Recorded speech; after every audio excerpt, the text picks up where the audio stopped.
Aloha, I am Richard Melendez, and this is The Thought Balloon on ThinkTech Hawaii. The Thought Balloon is where I share reviews and discuss other topics related to comic books and graphic novels. Jack Kirby is a legendary artist whose contributions to the comics landscape are immense. But in brief, it can safely be said that he was a prolific, hyper-imaginative artist and storyteller who created or co-created many beloved characters such as the Hulk, the X-Men, Captain America, the Fantastic Four, just to name a mere fraction of his output. One of his later, more obscure creations from the 1970s is also one of my favorites. He's called Devil Dinosaur. He's a semi-intelligent, big red dinosaur. He lives in a savage, prehistoric world where dinosaurs live alongside proto-humans and other beasts and oddities.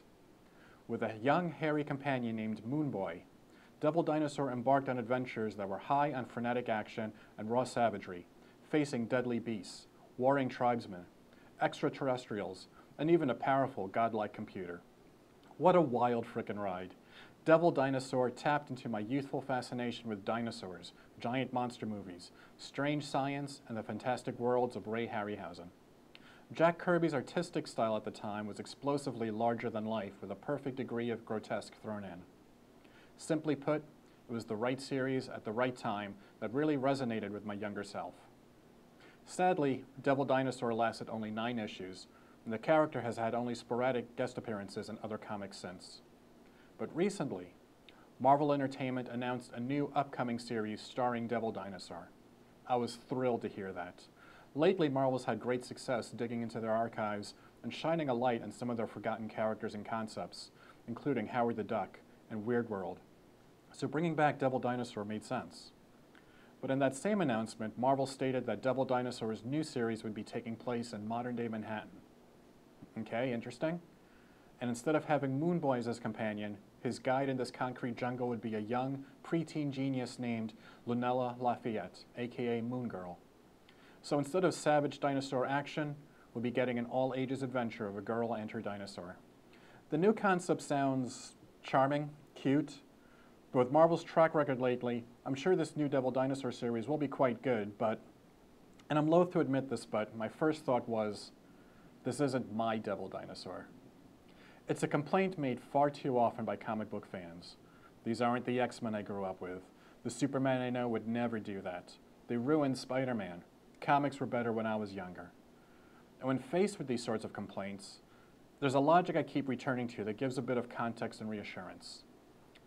And it's by acknowledging that superheroes are a modern mythology of sorts. They're entertainment, but they're also our morality plays, power fantasies, thought exercises, historical records, and ways to explore the pressing questions of our own existence through proxy characters. I can easily imagine archaeologists hundreds or thousands of years from now piecing together the fragments of the great epic of some hero named Batman, or parsing over Spider-Man's mantra, "With great power comes great responsibility." And like the myths and legends of days gone by, these stories are handed down through the generations and often get a fresh new coat of paint with each retelling. The Greek Heracles became the Roman Hercules, became Kevin Sorbo. Their stories follow a common through line, but things have changed up over time to cater to a new audience. Think of the many movie versions of Robin Hood through the years. You've probably got your favorite, but it's sort of fruitless to argue over whether the Errol Flynn version was better than Kevin Costner or Russell Crowe. It's the same story, but each version has a new spin. Different elements are highlighted, some are downplayed or fall away only to come back in later retellings. The same applies to King Arthur or even Zorro. And that's what happens with superhero comics. The Superman of 1939 is vastly different from the Superman of 1959 or 1999. And the Superman of late 2015 skews far closer to his 1939 predecessor than what came just a year or two ago. And that's great. These characters need to be shaken up every generation or so. What resonated with my parents doesn't necessarily appeal to me. What you enjoyed as a kid might not appeal to your kids, and in turn, their entertainment choices will be mocked by their own children. So when I lament that the Devil Dinosaur of my youth is no longer around, I can take some joy in knowing that a new generation is being exposed to some interpretation of his awesomeness. Meanwhile, the Devil Dinosaur stories I enjoyed are still around in my memory, gathered in assorted reprint collections, and hidden in a box in my closet on yellowed paper. And who knows, I might be pleasantly surprised and find that this new version of Devil Dinosaur is right up my alley after all. And if not, I can just wait around another 10 or 20 years to see what the next fresh coat of paint will look like. Thank you for watching The Thought Balloon on ThinkTech Hawaii. I am Richard Melendez. Until next time.